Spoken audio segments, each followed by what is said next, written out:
Gold Squad TV. Good morning or good afternoon, y'all. I've been knocked out after all them Jalen Brown videos yesterday. I literally like ran out. I think I melted down. Um, but this is a more pro wrestling vid here.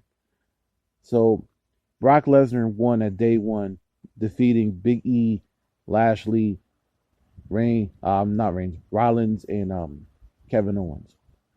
With Reigns being out with COVID, Lashley and Lesnar had that much awaited stare down. And, Lashley was getting the better for Lesnar in that match, for the little while that they got to lock horns. But Lesnar as a babyface, man, listen, it's crazy because for the longest, you never thought Brock Lesnar would flourish as a babyface. But we forget that 2002, that late 2002, most of 2003 run before he went back to being a heel. Yeah, he was over. He was over. And that was without Paul Heyman, really, a lot of that. And the fans love him. They love him even more now. He might be the only bright spot they have other than Reigns being a heel. He won the belt and he was taking pictures with fans.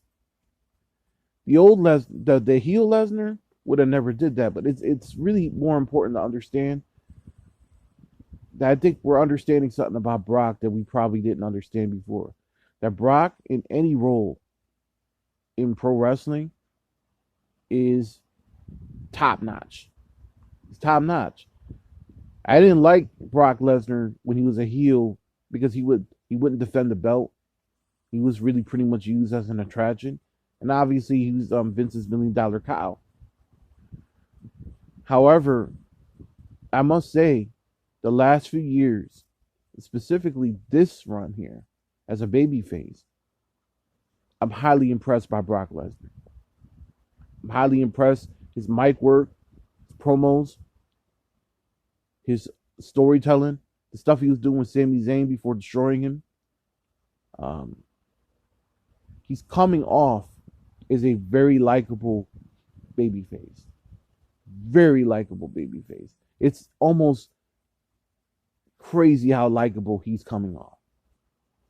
Him taking pictures with fans was unheard of 5 or 6 years ago.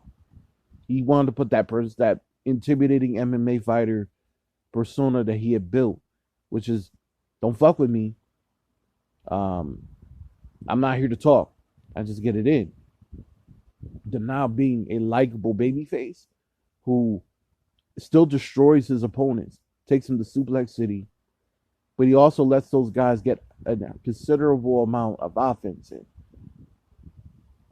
People forget that Brock Lesnar learned a lot from Mr. Perfect. God rest his soul. Kurt Hennig was a incredible heel in his time. But Brock, he took Brock under his wing, despite the plane ride from hell stuff. He took Brock under his wing.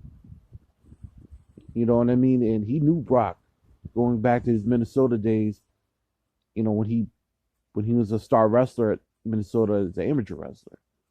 And let me tell you, he learned a lot. The selling that Brock Lesnar does in matches, when he does sell, you don't see that from wrestlers these days. He sells. He definitely sells. He sells. When he respects you, he's gonna sell your moves. You know what I mean? He's gonna sell your moves, and he's gonna sell them big time.